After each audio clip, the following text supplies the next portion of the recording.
پاک کی غلامی میں آ جائیں۔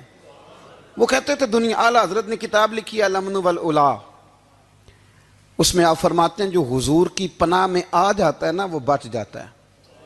اللہ کرے آپ کو سمجھ آئے میری بات کی۔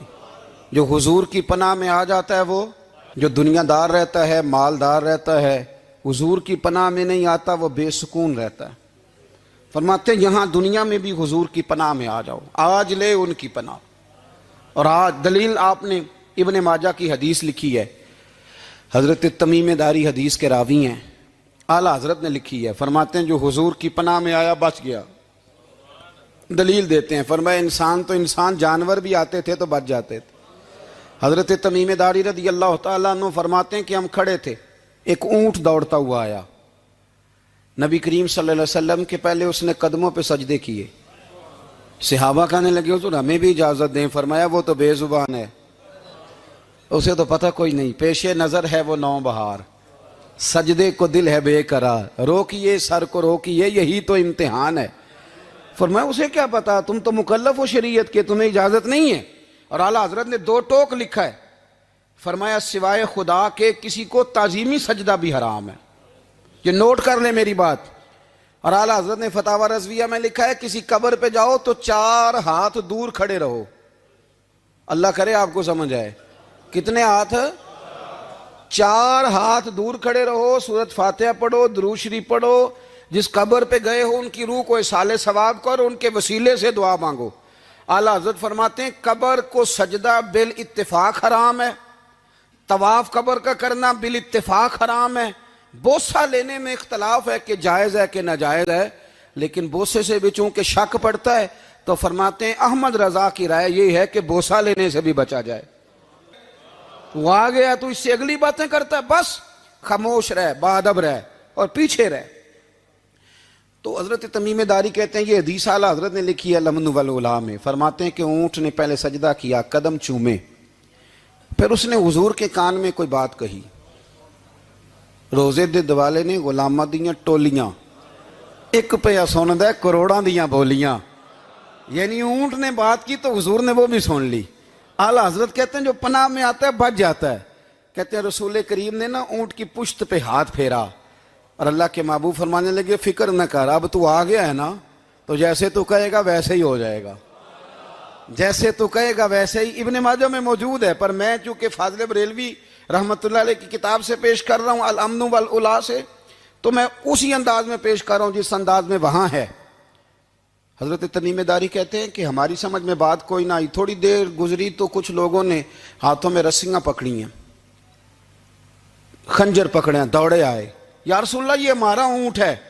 حضرت تمیم داری کہتے ہیں میں نے دیکھا کہ جب وہ آ گئے نا خنجر لے کے تو اونٹ حضور کے پیچھے چھپ گیا۔ آج لے ان کی پناہ، آج مدد مانگ ان سے، وہ حضور کے پیچھے چھپ گیا۔ تو کہتے ہیں کہ نبی کریم صلی اللہ تعالیٰ علیہ وسلم نے فرمایا کیا مسئلہ ہے بھائی؟ یا رسول اللہ ہمارا اونٹ ہے، ذبح کرنے لگے تھے دوڑا ہے۔ تو حضور فرمانے لگے وہ تو تمہاری شکایت کر رہا ہے۔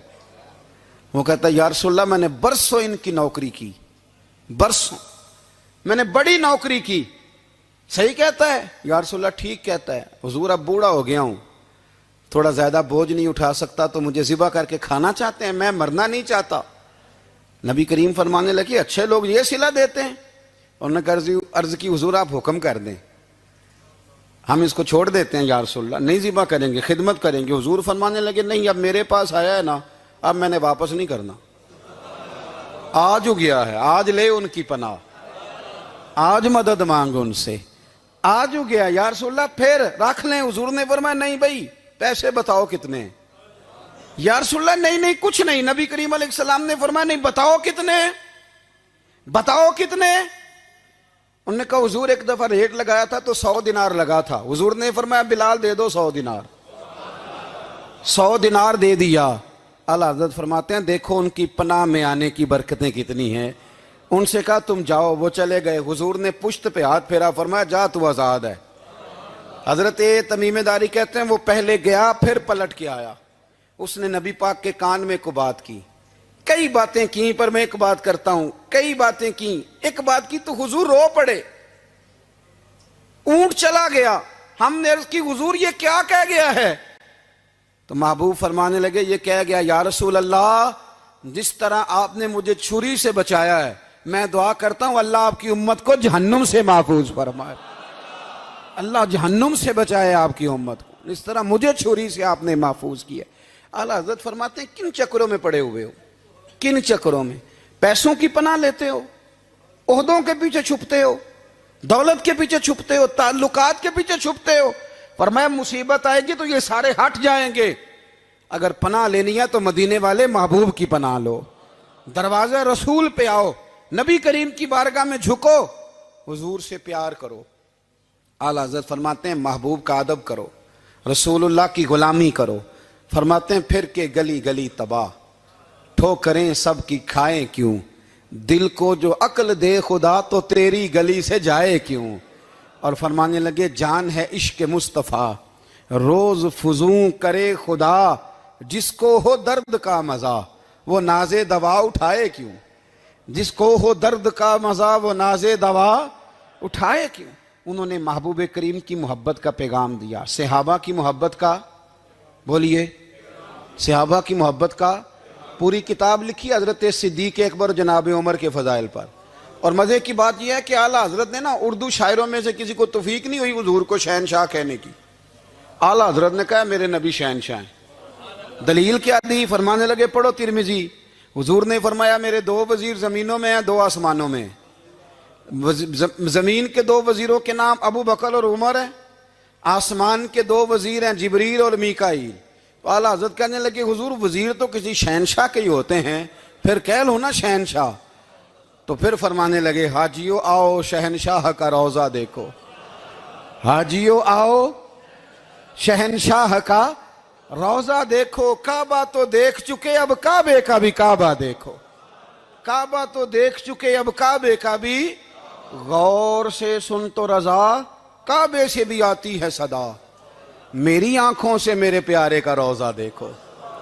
اعلیٰ حضرت نے ساری زندگی اور صحابہ کرام کی بات کی، اہل بیت کی بات کی، اولیاء کی بات کی، صوفیاء کی بات کی، دفاع کیا سب کا، سب کے شانوں میں لکھا، امت کو بتلایا کہ اپنے بزرگوں سے جڑے رہو گے تو بچے رہو گے۔ اعلیٰ حضرت نے طنز کرنے سے، تنقید کرنے سے، بلا وجہ غلطیاں نکالنے سے اور ایک دوسرے پر لان تان کرنے سے ہمیں بچنے کو کہا۔ اعلیٰ حضرت فرماتے ہیں کوئی علم اگر آ جائے نا تو اس کا معنی یہ نہیں کہ سب کو جاہل سمجھ لینا چاہیے۔ سمجھ آ رہی ہے میری بات کی؟ ہم جس شعبے میں بھی ہوتے ہیں نا سامنے والے کو ان پڑھ ہی سمجھتے ہیں۔ مولویوں کے بارے میں بعض لوگوں کا خیال ہے کہ یہ پتہ نہیں کون سی مخلوق ہے، ان کو کیا پتہ دنیا داری کا۔ میں صحیح کہہ رہا ہوں۔ اسی طرح جو میرے شعبے سے تعلق رکھنے والے لوگ ہیں وہ کہتے ہیں شاید سارے تاجر دو نمبر طریقے سے ہی مال کماتے ہیں۔ یہ ہو نہیں سکتا، ایسا ہو نہیں سکتا۔ ہمیں نا دوسروں کی اہمیت کی خبر رکھنی چاہیے، ہم ایک دوسرے سے پیار، ہم طنز کرتے ہیں، تنقید کرتے ہیں۔ فاضل بریلوی منع کرتے تھے، آپ فرماتے ہیں یہ طریقہ درست، ہم جب غلطیاں نکالنے پہ جاتے ہیں تو معاذ اللہ اتنا اوپر بن جاتے ہیں کہ معاذ اللہ ثم معاذ اللہ اللہ رسول تک پہنچ جاتے ہیں۔ اعلیٰ حضرت کے زمانے میں ایک شخص نے کہہ دیا نبی پاک کا خیال آئے تو نماز ٹوٹ جاتی ہے۔ عقل ہے نا جی، جہاں مرضی لے جاؤ۔ وہ کہنے لگا جی میں نے خالص اللہ کے لیے پڑھنی ہے نا فلسفہ عجیب، نبی پاک کا خیال آئے تو نماز۔ اعلیٰ حضرت فرمانے لگے تو بڑا ہی پاگل ہے، جب تو کہے گا السلام علیکہ ایھا النبی خیال آئے گا کہ نہیں؟ فرمانے لگے تو بڑا ہی نادان ہے، جب تو کہے گا اللہم صلی علی محمد وعلی خیال آیا کہ نہیں آیا؟ فرمانے لگے تو نبی پاک کی بات کرتا ہے، نماز میں تو ابا اماں کا بھی خیال آتا ہے، ربنا اغفر لی والدیّ۔ فرمانے لگے ربے کے خیال سے نہیں ٹوٹتی تو مدینے والے کے خیال سے کیسے ٹوٹ گئی؟ فرمانے لگے بڑا ہی بیوقوف ہے تو۔ اعلیٰ حضرت فرمانے لگے تو کہتا ہے حضور کا خیال آئے تو ٹوٹ جاتی ہے۔ فرمانے لگے جب تک حضور کا خیال آئے نہ نماز ہوتی نہیں، جب تک حضور کا خیال نہ آئے نماز ہوتی نہیں، سوال ہی نہیں پیدا ہوتا۔ لوگوں نے کہا جناب وہ کس طرح؟ تو اعلیٰ حضرت فرمانے لگے اللہ نے کہا قرآن میں واقعی الصلاۃ نماز پڑھو، یہ نہیں بتایا کتنی پڑھنی ہے، اور یہ بھی نہیں بتایا فجر کی کتنی پڑھنی ہے، یہ بھی نہیں بتایا ظہر کی، یہ بھی نہیں بتایا قیام کیسے کرنا ہے، ہمیں یہ بھی نہیں بتایا رکوع کیسے کرنا ہے۔ ہمیں پتہ کیسے پتہ چلا؟ جب صحابہ نے کہا نا رب کہتا ہے نماز پڑھیں تو کیسے پڑھیں، تو حضور فرمانے لگے سلو کما رأیتمونی اصلی، نماز اس طرح پڑھو کرو جس طرح مجھے پڑھتے ہوئے دیکھتے ہو۔ تو کہا یہ تو کیسی عجیب بات کر رہا ہے کہ نبی کریم صلی اللہ علیہ وسلم کا خیال آئے۔ اور پھر بڑی مزیدار بات، ایک شخص نے اعلیٰ حضرت سے آ کے نا، اس زمانے میں نا ایک آریہ مذہب ہوتا تھا، اب اللہ کا شکر ہے وہ کوئی نہیں، اب ویسے جو بڑے نئے نئے مذہب نکل آئے ہیں، جو آدمی جتنا پڑھ جاتا ہے معاذ اللہ وہ ایک نئی بات ہی شروع کر دیتا ہے، اور جو انوکھی بات کرے اس کے پیچھے رش بھی زیادہ ہو جاتا ہے، سٹائل ذرا ہٹ کے ہو نا جی تو ذرا ماحول جلدی بن جاتا ہے۔ تو وہ آریہ مذہب تھا، تو وہ ایک آریہ آ گیا اعلیٰ حضرت کے پاس، آ کے کہنے لگا کہ فرض کی اہمیت زیادہ ہے کہ سنت کی؟ تو اعلیٰ حضرت فرمانے لگے بھئی اہمیت تو فرض کی زیادہ ہے۔ تو کہنے لگے آپ کا وضو تو پھر سنت سے شروع ہوتا ہے، وضو میں پہلا فرض ہے منہ دھونا، اور آپ سب سے پہلے ہاتھ دھوتے ہیں، یہ بھی سنت، ناک میں پانی ڈالنا یہ بھی، کلی کرنا یہ بھی، میری بات کی سمجھ آ رہی ہے؟ اس نے کہا یہ آپ عجیب لوگ ہیں، فرض اگر بڑا ہے تو پہلے فرض ہونا چاہیے تھا۔ سمجھ آ رہی ہے میری بات کی؟ لوگ دین پر بڑے بڑے مختلف اعتراضات کرتے ہیں نا، اس نے کہا جی پہلے ہونا چاہیے تھا فرض، تو منہ دھونا فرض ہے، آپ نے گھٹنوں تک ہاتھ دھوئے، اب یہ جو آپ نے ہاتھ دھو یہ بھی سنت، کلی کری تو وہ بھی سنت، ناک میں پانی ڈالا تو وہ بھی سنت، تو آپ تو چوتھے نمبر پہ فرض ادا کر رہے۔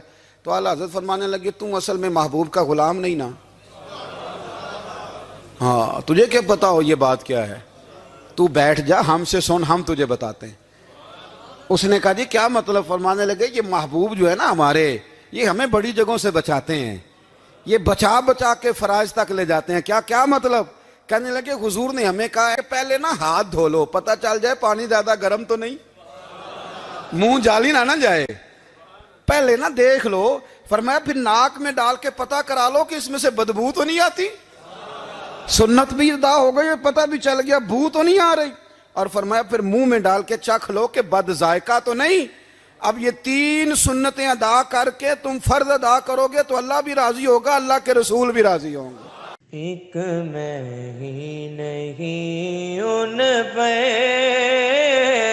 قربان زمانہ گئے، ایک میں ہی نہیں ان پہ قربان زمانہ گئے، ایک میں ہی نہیں ان پہ قربان زمانہ گئے، ایک میں ہی نہیں ان پہ قربان زمانہ گئے، جو رب دو عالم کا محبوب یگانہ گئے، جو رب دو عالم کا محبوب یگانہ گئے، کل پل سے ہمیں جس نے خود پار لگانا گئے، کل پل سے ہمیں جس نے خود پار لگانا گئے، زغرا کا وہ بابا ہے، حسنین کا نانا گئے، ایک میں ہی نہیں ان پہ قربان زمانہ گئے، عزت سے نہ مر جائے